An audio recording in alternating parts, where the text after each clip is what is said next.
have a lot of gratitude and a little bit about my background. I'm born in Portland, Oregon, from there. And growing up, it's always been left-wing, very progressive, and I liked it. And in 2016, I was a graduate student at Portland State studying political science. I was an editor at the student paper there, a very progressive paper, and I was assigned to cover the election night demonstrations.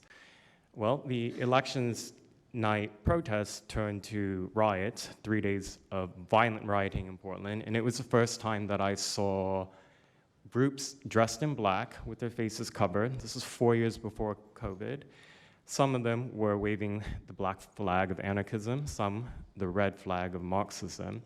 And the next day I would read the legacy media, which I still read at that time and looked forward to, and I looked up to those journalists, and I was really shocked to see that the narrative was that these, in my view, anti-democratic political violence was legitimate acts of protest because people were concerned about racism or all these other lies. And so for the next 4 years, I just continued going out with my video camera. I thought, look, people can ignore what I write because of spin, but videos can quite speak for themselves. And in 2019, it led to me nearly losing my life. I was covering another Antifa protest turned riot. At that point had been routine in Portland. And then I was ambushed in a mob beating. And I had never been in a fight. I didn't even realize that I was being assaulted until seconds in.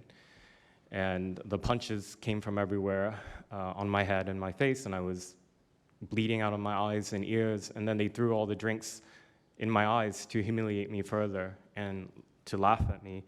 And I was rushed to the hospital in an ambulance and CT scan, and I had subarachnoid hemorrhage, which is bleeding in the brain. I nearly died.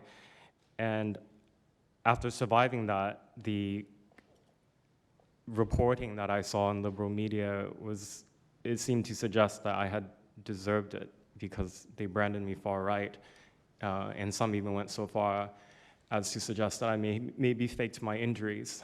So thank you so much for acknowledging Antifa and for directing your administration to treat them as domestic terrorists.